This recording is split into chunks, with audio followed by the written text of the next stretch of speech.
Доколкото си спомням, аз като много малка исках да бъда или медицинска сестра, или полицай. Даже бяхме заровили под едно дърво желанията си.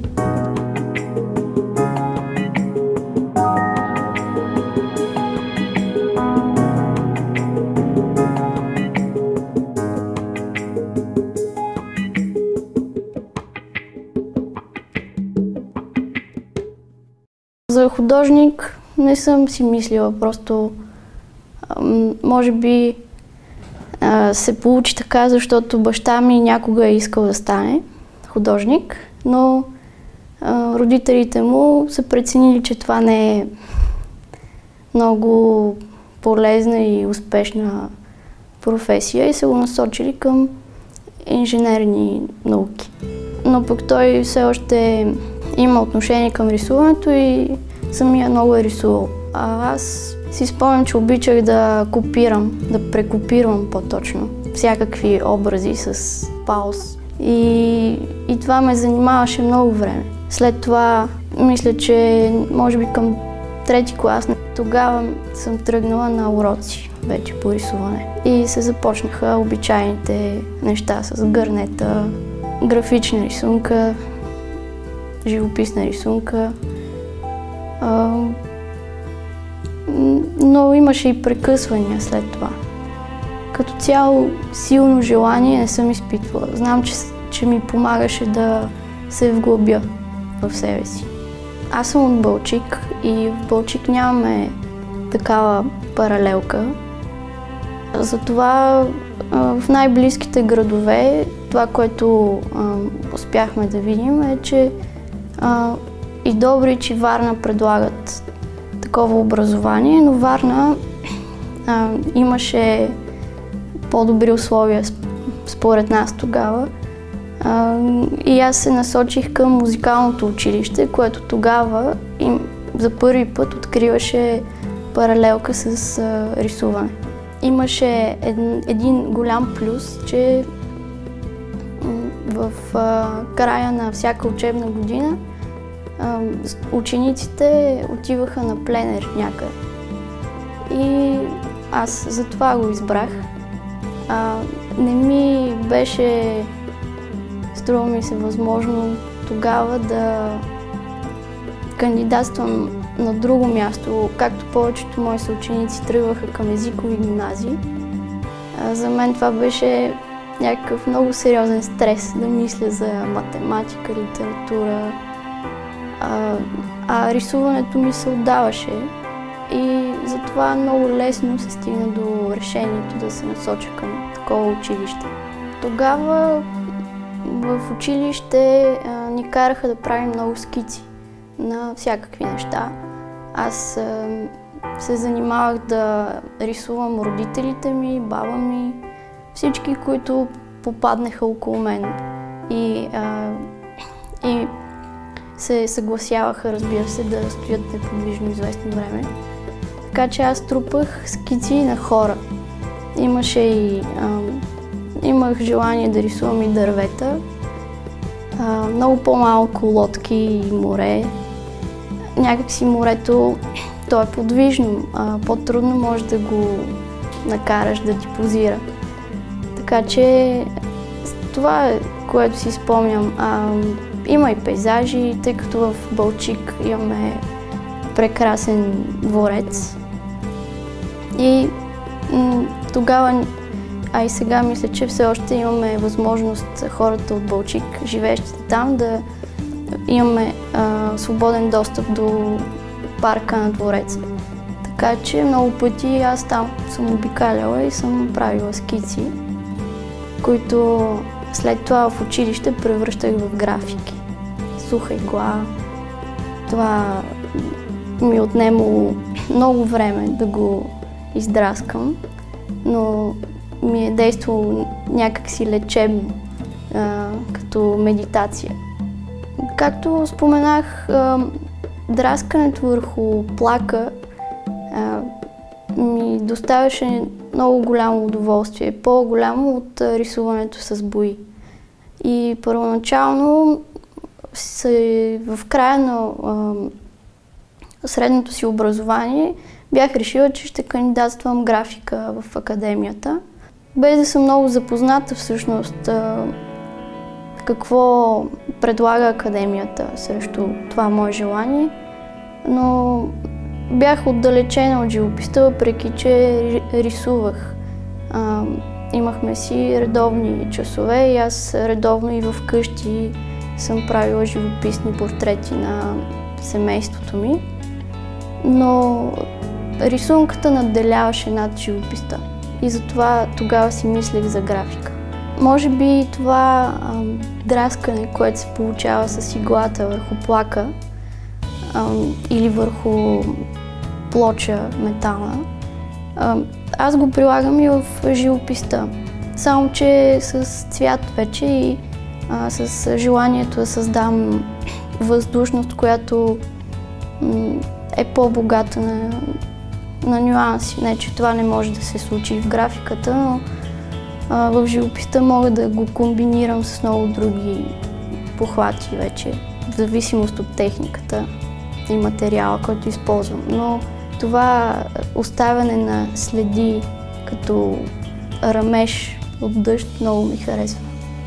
Графиката бях вече горе-долу запозната с някои от техниките. Влечеше ме, но може би среща с запознанство с хора, които са ми говорили за живописта, ме накара да направя наистина много рязък завой към цветовете. Но наистина не мога да кажа честно, че съм била абсолютно убедена какво точно искам. Така се стекоха нещата, че заради някой друг аз така реших. И тогава моята учителка по рисуване и учителят ми по скулптура в училище ме насочиха към Десислава Минчева, към Светлин Русев. За първи път тогава чувах за тези имена и имах среща с Десислава Минчева, която е преподавател по рисуване в академията и тогава беше асистент в ателието на Светлин Русев. И се запознах с нея и някак си тя ме насочи, може би, към това да продължа да търся още мнения за кандидатстването ми в специалност живопис. Аз имах малко път в страни от точно това, което завършващия художник, който веднага се впуска в търсене на различни места за изява като самостоятелен автор. Аз попаднах в една група, която се занимава с създаване на стенописи, които са много реалистични, но и не прекалено изострено реалистични. И с тази група започнах да пътувам главно към Истанбул, където имахме обекти, в които до 3 месеца, примерно, сме работили за завършване на конкретен проект. И затова ми се разми малко завършването в други странични неща, които пак са свързани с рисуване, но не и толкова с личната изява. Групата беше от най-различни хора. Някои от тях дори не са завършили художествено образование. Но въпреки всичко, когато човек открие, че има някакви заложби, той е полезен, беше полезен за групата. Тогава ние се занимавахме и с имитация на мрамор, на камък, спазвайки някакви стари технологии. Имахме водещи, имахме лидери в групата, които благодарение на тях се появяваха хубавите резултати. На мен ми беше, разбира се, първоначално много непознато всичко. Първо, мащаба, с който трябва да се справиш. Отнема известно време да се адаптираш, но хубавото на стенописите е, че има много първоначални етапи, през които трябва да се мине и те не са свързани задължително с рисуването. а с такава не толкова ангажираща съзнанието работа. И по някакъв начин ти успяваш да навлезеш плавно в създаването на сценописа и да се почувстваш спокоен. Главно хубавата атмосфера работна е помагала за създаването на сценописите. Не работим, за съжаление, вече всички тези хора заедно, поради най-различни причини. Има и една основна причина, просто работата намаля. По-малко поръчки има. Човека, който всъщност намираше работата, промени малко вида на това, което предлага, вида на проектите и съответно няма нужда от толкова много кадри за създаването на проектите. Но аз винаги съм в очакване, че може да се появи нещо и не съм се отказала, защото ми е интересно. Waiting to be consumed by you. Give me the first taste. Let it begin. Heaven cannot wait forever. Darling, just start the chase. I'll let you win, but you must make the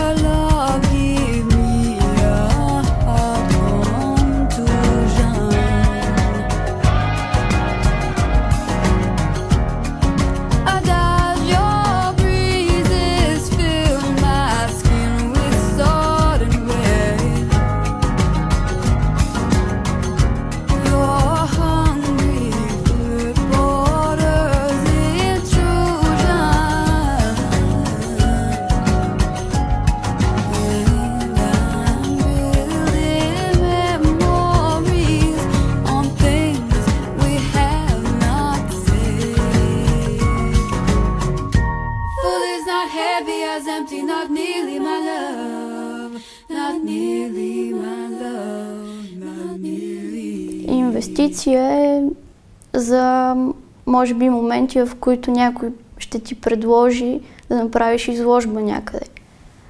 Хубаво е да бъдеш подготвен, да имаш какво да покажеш и да реагираш бързо. Създаването на картини отнема много време или пък може да отнеме един ден. Всичко е много неясно. Най-хубаво е, ако можеш да не мислиш за това каква точно инвестиция правиш, тъй като мисълта за възвръщаемост малко убива идеалистичния дух, с който работиш. И имам много отдавна нарисувани картини натрупвани от пленери. Забелязвам, че хубавите неща постепенно изчезват и остават тези, от които не си абсолютно доволен. И затова желанието ми главно е да създавам хубави неща, хубави картини, които и да остават при мен и да отиват някъде. Искам, ако някой си потърси нещо от мен, да има какво хубаво да му покажа, а не нещо, което е от типа на плявата. Наистина ми е криво, като се разделя с някоя картина, която много си харесвам. Спомени за начина, по който се е случило всичко. Атмосфера, лично вътрешно състояние, колко си вложил. И след това трябва и да я изтъргуваш, което е неприятно. Защото странно, но вземаш от някого пари, не знаеш дали са много, малко ли са, на него много ли му са, но на теб ти е скъпа картината и е странно усещането накрая. Рядко съм спокойна след продажба на картина. Или пък подаряване дори, колкото и не звучи много добре, но все пак ти си откъсваш нещо от себе си, за да го дадеш на някой друг. Не обичам да повтарям вече направените картини. Искало ми се, но предпочитам да продължа на някъде другаде. Искало ми се да продължа, може би, в същата тема, да работя в същата гама, да създавам подобно усещане, само че сюжетът да е по-различен. При мен основно нещата са обвързани с реалността. Имам желание да изобразявам видимите неща, но да добавям в тях някаква подистория, някакво усещане за особена асоциация, която това нещо трябва да създаде у зрителя.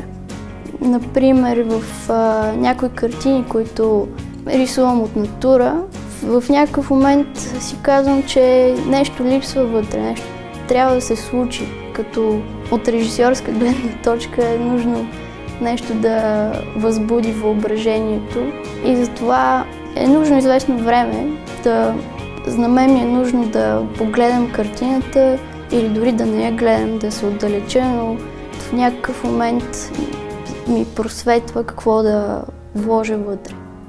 Но то определено в началото не е никак ясно и аз разчитам на някакви странични влияния, импулси на съдбата, ако може и така да се каже. Може би не съм аз точно човек, който е пример за такъв, който се издържа само с това. Защото на мен ми е трудно да работя постоянно, без да очаквам някакво вдъхновение да се появи. Тоест, трудно ми е да рисувам с идеята, че трябва да направя определен брой неща и те да се продават. Има всякакви художници и аз разбирам всички, които... Тоест, винаги съм готова на компромиси, за да мога да изкарам някакви пари от някъде. Обаче за сега не съм успявала да постигна някаква сигурност, ежемесечна сигурност и не знам как се получава това. Със сигурност знам, че човек трябва да е много активен и е хубаво да се показва и да следи какво се случва. Обаче аз съм малко встрани от тази активност и все още се чудя как точно да създавам някаква сигурна основа под себе си. В момента мога да споделя, че се занимавам и с театър. Той не ми е бил никакъв приоритет. По-скоро обичам да гледам театър, не да участвам. Но тъй като имам приятел, който прецени, че аз мога да се справя с една определена роля, аз реших да опитам и в момента сме в процес на игра и аз трупам някакъв опит и в тази посока и е интересно. Определено ти си в ролята на картината, не си скрит зад картината. В момента театър малко ме отдалечава от рисуването. Не мога да рисувам спокойно, тъй като знам, че имам някакви уговорки да излизам постоянно от ателието. За да рисувам ми е нужно известно време да се адаптирам към идеята за това, че ще рисувам и да не се разсейвам от нищо странично, освен от обичайните битови неща. Въпреки че казах, че не съм особено активна, може би сравнявайки се с други мои колеги, бих била за тях активна, тъй като аз вече имам 7 самостоятелни изложби от 2007 до сега. Възползвам се винаги, когато има някакво предложение, но понякога